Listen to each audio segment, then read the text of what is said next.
I watched Adrian Vaughn present my work to the boardroom like he'd spent months building it himself. Every slide, every metric, every solution. Mine. But what made my stomach drop wasn't the theft. It was the phrase he used in slide 7. Asymmetric data reconciliation. I'd invented that term as a joke 3 weeks ago, testing whether he actually read my reports or just skimmed them. He'd memorized it, practiced it. The board nodded approvingly as he explained concepts he didn't understand, using words I'd created specifically to catch him. The applause started before I could process what I was feeling. Not rage, something colder. Adrian glanced back at me with that smile. The one that said he'd done me a favor by including my name in the acknowledgement slide. The smallest font possible. I didn't move, I didn't react. I just sat there, perfectly still, while something inside me locked into place. A clarity I hadn't felt in the 18 months I'd worked under him. The meeting ended. People congratulated him, and I realized I'd been preparing for this moment longer than I knew. After everyone filed out, Adrian approached me with that patronizing smile.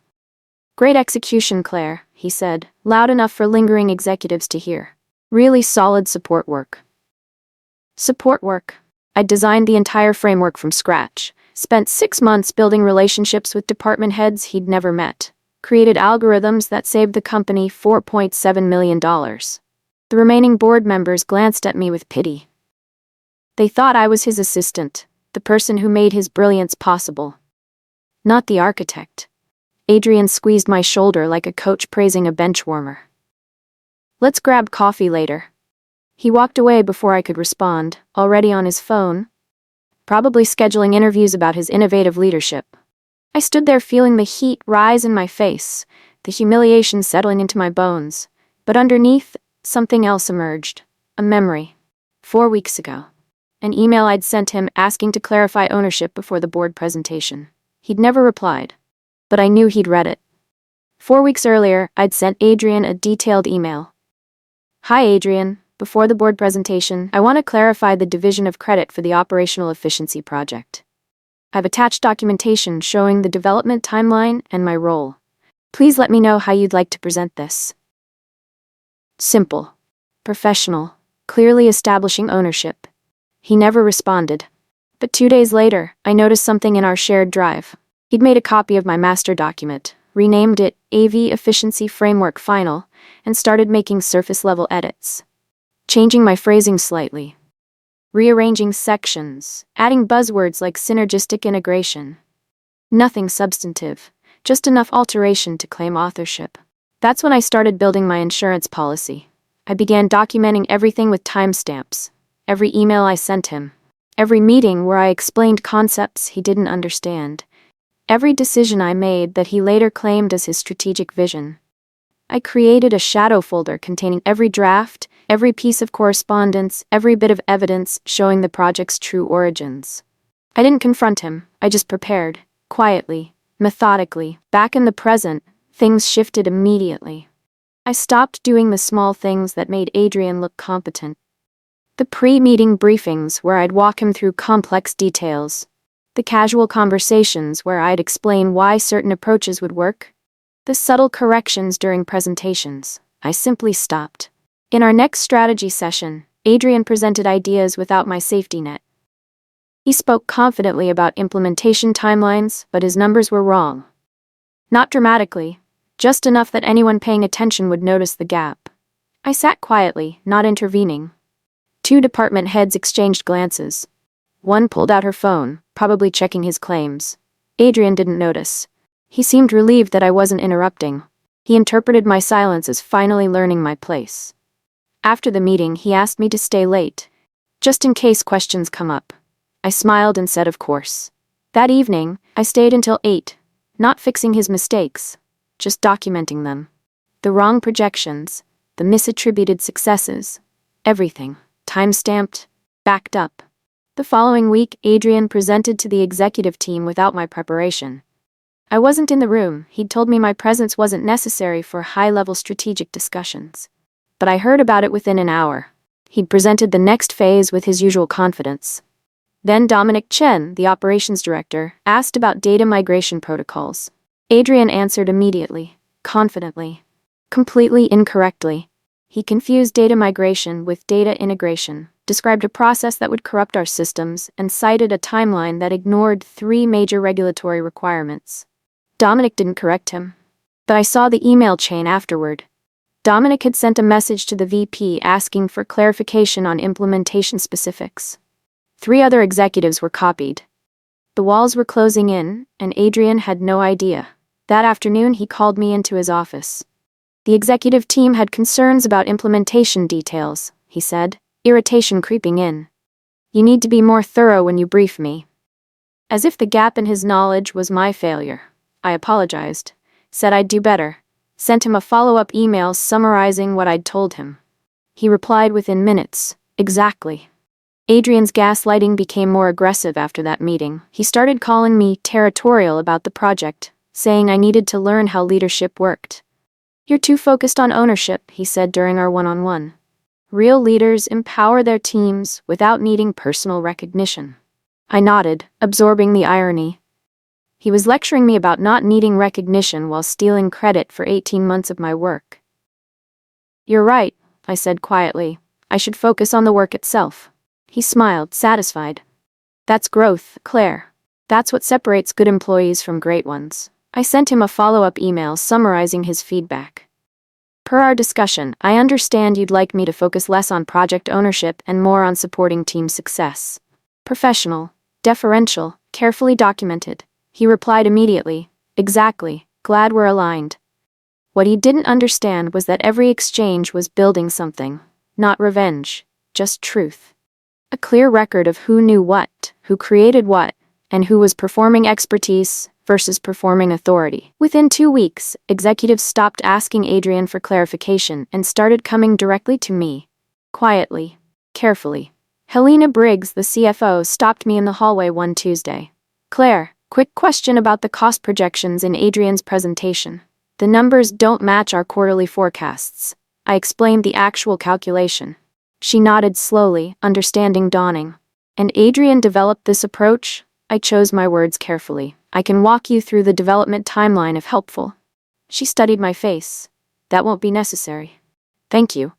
3 days later, Dominic approached me. The implementation protocols Adrian described, who designed those? I kept my voice neutral. I have the original development documents if you need them. He just nodded. Who trained Adrian on this system? The question hung in the air. The system documentation includes attribution and development notes, I said. Dominic walked away, but I saw him talking to Helena immediately afterward, both glancing back at me. Not with pity anymore, with recognition. The story was telling itself. I just had to stay quiet. The rumors started in early November. Adrian was being considered for VP of Operations, a significant promotion, expanded authority over 3 departments, substantial salary increase, all based on his efficiency framework. I should have panicked. Instead, I felt relief, because the higher he rose, the more visible the gap between his claims and capabilities would become. He was accelerating his own downfall. The announcement came during our Friday all-hands meeting. The CEO, Randall Pierce, praised Adrian's innovative thinking and strategic vision. Adrian stood at the front, soaking in applause. That afternoon, I received an email from Randall's executive assistant. The board was scheduling a comprehensive operational review for mid-December. All major initiatives would be evaluated. Full presentations required. Adrian would be expected to demonstrate deep understanding, live demonstrations, technical walkthroughs, detailed methodology explanations. I read the email 3 times, then forwarded it to my personal account. This was it. The moment where performance theater would meet actual competence. I didn't have to destroy Adrian, I just had to let him perform. Adrian asked me to help him prepare for the board review. I need you to put together briefing materials, he said. I agreed immediately. Spent 2 weeks creating preparation documents, but I only included information he'd already claimed to know. Concepts he'd presented as his own insights.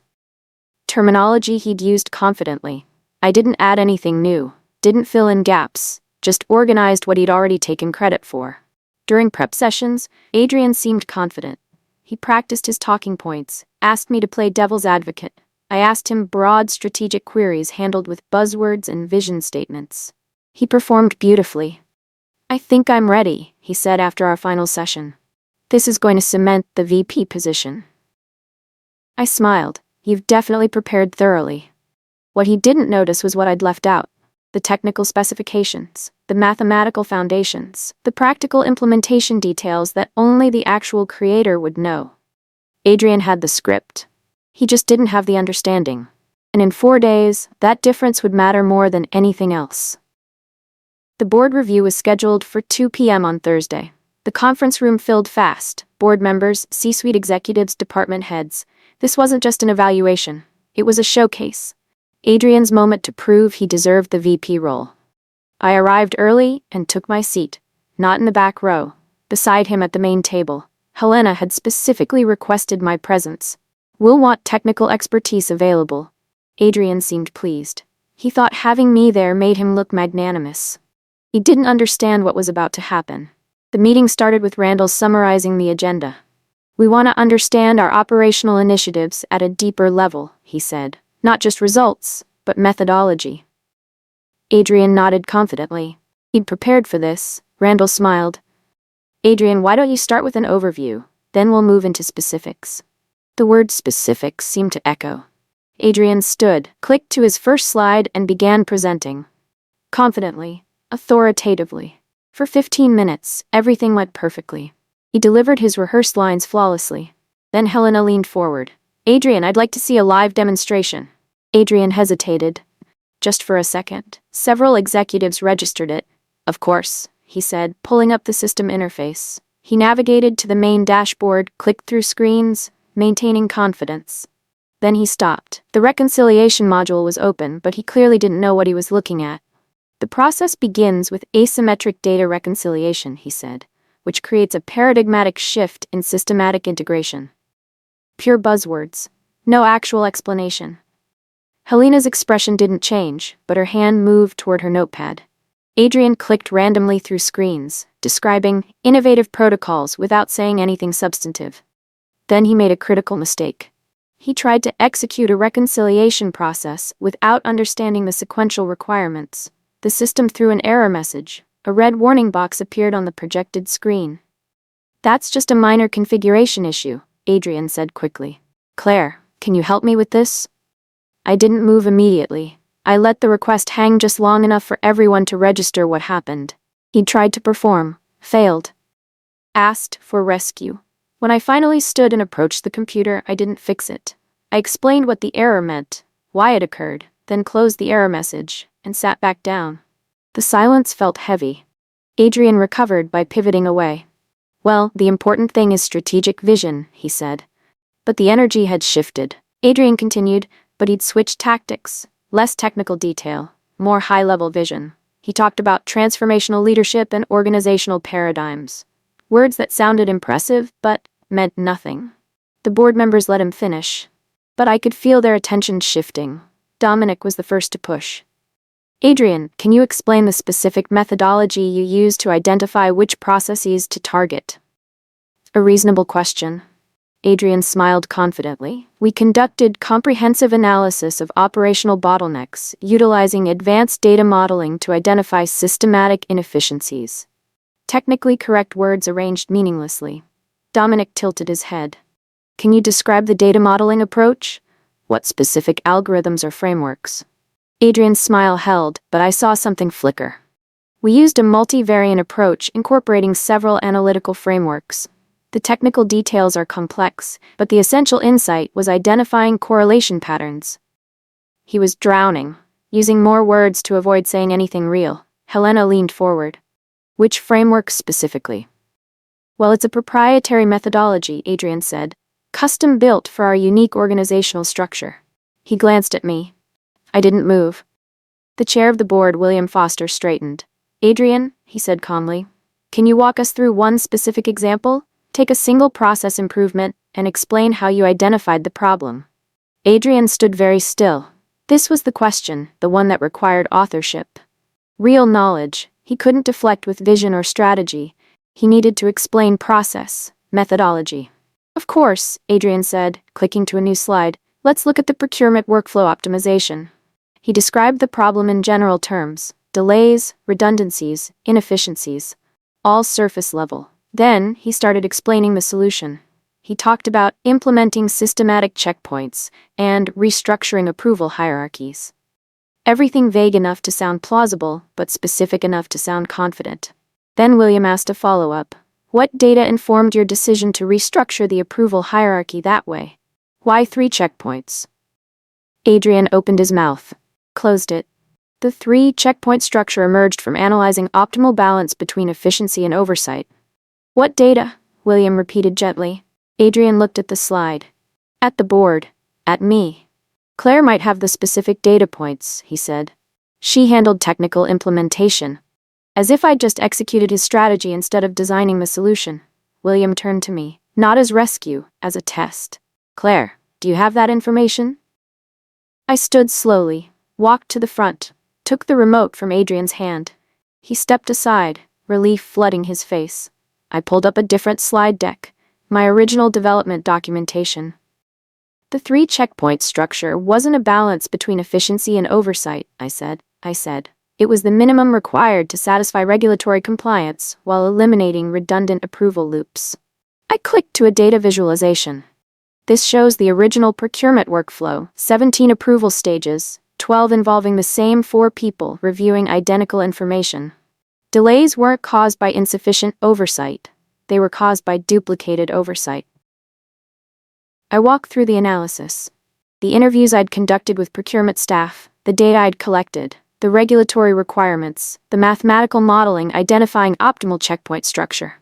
Every board member leaned forward, taking notes, following along, understanding not just the solution, but the thinking behind it. When I finished, Helena spoke. Claire, that's remarkably thorough. How long did that analysis take? About 6 weeks of full-time research, I said, plus another month of testing. And Adrian was involved throughout? The question was careful, but everyone understood what she was really asking. I looked at Adrian. His face had gone pale. Adrian provided strategic oversight, I said carefully. I conducted the primary research and development. The silence felt like pressure building. William Foster looked between Adrian and me. Then he spoke, his voice carrying no accusation, just curiosity. Claire, I'd like to understand something. Looking at your explanation versus Adrian's, there's a significant difference. Can you help me understand how work was divided? This was it. The moment where I could cover for Adrian or tell the truth. I chose carefully. I can provide documentation showing the development timeline, I said. Emails, meeting notes, version histories, everything's archived with timestamps. William nodded. Please send that to my office.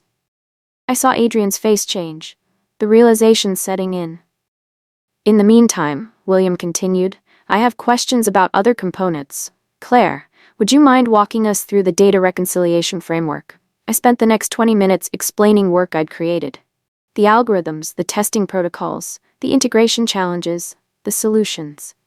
Just answering questions honestly, demonstrating knowledge that came from building something. The board members asked increasingly detailed questions. I answered all of them. Easily, naturally. Adrian sat in his chair, silent. Occasionally a board member would glance at him as if remembering he was supposed to be the expert, but no one directed questions to him. He'd become irrelevant. During a brief pause, Dominic spoke casually. Claire, I've been reviewing some documentation you sent weeks ago, the development notes. It's been helpful for understanding project evolution. My heart rate spiked. I hadn't sent Dominic documentation. But then I remembered, he'd asked about implementation protocols. I'd mentioned everything was archived. He must have requested access, which meant he'd seen the version histories, the timestamps, the clear record. Adrian heard this. I watched him process the implications. The email threads were particularly interesting, Dominic continued. The early conversations where Claire was developing initial frameworks. You can see the evolution of thinking. He was looking at Adrian now, just observing. Helena checked her tablet. I've been reviewing those files. The documentation is remarkably thorough. Timestamps on every decision point, detailed notes, clear attribution. She looked up. It's a model for documentation, very precise about contributions. Adrian's face had gone from pale to gray. He understood now. They'd done their homework, had access to everything. The full paper trail showing every innovation, every solution, every insight originated from my work. William cleared his throat. I think we should take a short recess. When we return, I'd like more specific technical discussions. Adrian followed me out, pulling me into an empty office. His confidence had shattered. Claire, he said, voice urgent. I need you to help me fix this. I looked at him without speaking. I know, I should have been more transparent about work division, he continued, words tumbling out. But this isn't the time for disputes. We need a unified front. He was still trying to frame my expertise as possessiveness. What specifically do you need help with? I asked. The technical questions. You know I'm better at strategic vision than implementation details. That's why we're a team. I have been supporting you, I said quietly. I answered every question honestly, provided documentation. You're making me look bad, he said, frustration breaking through. You're being too detailed, making it seem like I didn't do anything. I let that statement hang, making it seem as if the problem was perception rather than reality. Adrian, I've told the truth. The truth can be presented in different ways, he said. You could emphasize my role more. You took credit for 18 months of my work, I said calmly. You presented my analysis as yours, used terms I invented, claimed expertise you don't have, and now you want me to maintain that lie. His face flushed. I oversaw this. That's leadership. Leadership isn't theft, I said. He stared at me, finally seeing I wasn't going to rescue him. If you don't support me, he said, your career here is over. I smiled. I know, we returned. William resumed with precision. Adrian, I'd like to return to the data reconciliation framework. Earlier, you mentioned asymmetric data reconciliation. Can you explain what that term means? I watched Adrian's face, saw him recognize the trap. It refers to handling data asymmetries across system boundaries, he said. Can you elaborate on what constitutes an asymmetry? William asked. Adrian tried. He talked about systematic discrepancies and architectural variations. All technically adjacent to correct, but meaningless. He was guessing. William waited patiently, then turned to me. Claire, what does asymmetric data reconciliation mean? It's actually a term I created somewhat jokingly, I said. It refers to matching data from systems that store information in fundamentally different structures, not just formats, but logical architectures. Reconciling them requires building translation protocols. I pulled up a diagram. Our inventory system stores product information hierarchically, while purchasing stores it relationally. Reconciling requires understanding both the data and the underlying logic. William nodded. And the term asymmetric refers to the fact that translation can't be symmetrical. Mapping from inventory to purchasing isn't the same as purchasing to inventory. That's very specific understanding, William said. He looked at Adrian. Were you aware this term was created informally rather than being standard? Adrian opened his mouth. Nothing came out. He'd been using the term like established jargon. He'd just memorized it, without understanding. The board continued asking questions, technical details, implementation specifics. Every question revealed the same pattern. Adrian could describe what was done generally. I could explain why, how, what alternatives were considered. The difference between surface knowledge and understanding was becoming undeniable. After 40 minutes, Dominic asked the obvious question. Based on this, who should actually be leading this initiative forward? No pretense anymore. Just direct acknowledgement. William looked at Adrian. How would you answer? Adrian sat very still. Surrounded by evidence of inadequacy, with executives who now understood, there was nothing to say. Claire has deep technical expertise, he said finally. She's been instrumental. Instrumental. As if I'd been a tool rather than the architect. Helena spoke, her voice precise. I'm not asking about past contributions, I'm asking who has capability to lead forward. Who has knowledge, understanding, expertise. She looked at Adrian. Based on this presentation, I'm not confident you have the foundation. The room went silent. No one jumped to Adrian's defense. They just waited to see if he could prove her wrong. He couldn't. Claire should lead the next phase, Adrian said quietly. She has the strongest foundation. It wasn't an admission of theft, barely an admission of inadequacy. But in a boardroom, it was surrender. William nodded. I agree. Claire, effective immediately. You'll have full ownership. Report directly to Helena. The transfer happened without ceremony. Just a simple organizational change. Adrian was still sitting there, but everyone understood. His authority, his credibility, his claim, all publicly dismantled. Helena turned to me. Claire, what resources do you need? I'd been thinking about this for weeks. Access to development staff, budget autonomy for consultants, direct communication channels with department heads. Approved, Helena said. Adrian, you'll transition your other responsibilities over 2 weeks. Adrian nodded. He looked diminished, smaller than he'd seemed an hour ago. William stood, signaling the end. Claire, excellent work, both on the project and presentation. This is expertise we need. Board members gathered materials. Several stopped to ask follow-up questions, to shake my hand, to welcome me. Adrian left early. No one seemed to notice. I stayed after everyone else had gone, looking at the screen displaying my technical diagrams, not his slides, my actual work. Finally visible, finally acknowledged, finally mine. I didn't feel triumphant. I felt tired, relieved, and strangely sad for what this revealed about organizations. How easily truth gets obscured. How often competence gets hidden behind confidence. The next week was quietly brutal for Adrian. The board asked him to explain contributions to other projects. The same pattern emerged. He could describe outcomes but not methodology. Every conversation revealed the gap. Helena scheduled a one-on-one. I wasn't present, but results were clear. Adrian would transition to a strategic advisory role, corporate language for being moved aside. He'd keep salary temporarily, keep title technically, but lose operational authority. No direct reports, no budget control. He'd become what he'd always been, someone who looked good in presentations but couldn't build anything real. I saw him once in the hallway. He didn't speak, just walked past like strangers.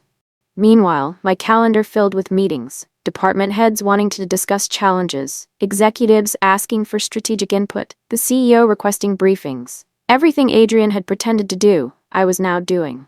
The difference was stark. When I explained concepts, people understood. When I made decisions, they were grounded in analysis. When I committed to timelines, I could back them with methodology. 3 weeks after the meeting, Randall called me to his office. Claire, I want to apologize, he said. We should have recognized contributions earlier. I appreciated the acknowledgement. More than that, I appreciated what came next. We're creating a position. VP of Operational Innovation. We'd like you to take it. I should have felt pure joy. Instead, I felt something complicated. The VP offer was exactly what Adrian had been promoted toward. The role created because of his success, and now offered to me, the person who'd actually done the work. But here's what Randall didn't know yet. Would learn in 90 seconds. I'd been having conversations of my own, conversations with people who'd reached out after the meeting, industry contacts, former colleagues, recruiters representing companies that valued expertise over performed authority. 2 offers had materialized, both at director level, both with clear paths to VP, both at companies where my work would be mine. No fighting to prove ownership. Randall, I appreciate this offer, I said carefully. But I need to be honest. I've accepted a position at Crestview Analytics. I start in 3 weeks. The silence lasted 5 seconds. 5 long seconds, where Randall processed. He was offering the culmination of everything I'd worked toward. And I was leaving anyway. Can I ask why? He said. I could have been diplomatic. But I'd spent 18 months watching truth get buried. I was done with diplomatic. Because it took a public board meeting before anyone recognized my work, I said. Because I had to build comprehensive documentation to prove I'd created what I'd obviously created. Because this company promoted someone based on presentations. Randall absorbed this. That's fair, he said quietly. Word spread fast. By end of day, half the company knew I was leaving. Reactions were mixed. Some congratulated me, others acted betrayed. The executives were uniformly professional. Helena sent a gracious email. Dominic stopped by to say he'd serve as reference. William Foster called to say the company's loss was Crestview's gain. Adrian sent nothing. 3 days before departure, the CEO hosted a farewell lunch. Very corporate. Very formal. People said nice things, praised technical excellence, called me a model of integrity. No one mentioned Adrian. No one acknowledged I'd spent 18 months being invisible, that my work had been stolen. During dessert, Randall stood to make a toast. Claire's departure is a reminder that talent retention isn't just compensation or titles, he said. It's about recognition, making sure people feel seen and valued. We missed that with Claire. Nice words, probably sincere, but too late. That evening, I packed up my office. 18 months of work, reduced to 2 boxes. Everything else, the documentation, the analysis, the systems I'd built, would stay. They'd need it. Without me, the framework would be difficult to maintain. Not impossible, but difficult. I'd built in enough documentation that someone smart could figure it out. But the deep understanding, that was leaving. My last day was Friday. I arrived early, transferred final documentation, sent completion emails. By 10 a.m. I was done. I was in the lobby, boxes in hand, when Adrian appeared. First time he'd approached me since the meeting. "Claire," he said, "do you have a moment?" I set the boxes down. He looked tired. The confidence that used to radiate had vanished, replaced by something that looked like humility. "I wanted to ask if there's anything I can do," he said. "For a reference, or to help with transition." He trailed off, searching for something that might repair what was broken. I thought about all the things I could say. The anger, the accountability. But standing there, looking at someone whose professional identity had collapsed, I just felt tired. "No," I said. Not harshly, not kindly, just honestly. "There's nothing." He nodded slowly. "I didn't understand what I was doing," he said. "I thought that's how leadership worked, that your job was the work, and mine was communicating it upward." It was the closest he'd come to actual apology. "The problem wasn't communicating my work upward," I said. "It was claiming you'd done it. There's a difference between representing accomplishments and erasing contributions." "I know that now," he said. I believed him. But knowing now didn't change what he'd done. "I hope things work out," I said, and meant it somewhat. Not because he deserved success, but because I didn't need his failure. I'd already won. I picked up boxes and walked out. 6 months into my role at Crestview Analytics, I was leading 12 developers on a platform that would revolutionize how mid-sized companies handle operational data integration. The work was challenging, visible, and mine. My name on patents. My insights-driving strategy. One afternoon, I received a LinkedIn message from someone at my old company, a junior analyst who'd watched the meeting. "I just wanted to say thank you," the message read. "Watching how you handled that taught me something important. I'm documenting everything now." I stared at that message, because that was the real impact. Not Adrian's downfall, not my vindication, but the fact that someone else learned. You don't have to accept theft because it comes from authority. That you can prepare, document, build an undeniable case. Adrian had lost his job, not because I exposed him, but because he'd built reputation on expertise he didn't have. Eventually, someone asked him to demonstrate that expertise. And he couldn't. The board hadn't needed me to accuse him. They just needed to ask questions only the real creator could answer. One question, the kind requiring authorship. And he didn't have the answer, because he'd never done the work. That's the thing about stolen credit. You can present it beautifully, claim it confidently, but you can't defend it under scrutiny, can't explain it demonstrating understanding, and eventually that becomes obvious. I didn't destroy Adrian Vaughn, I just let the board ask one question, and let his silence answer it.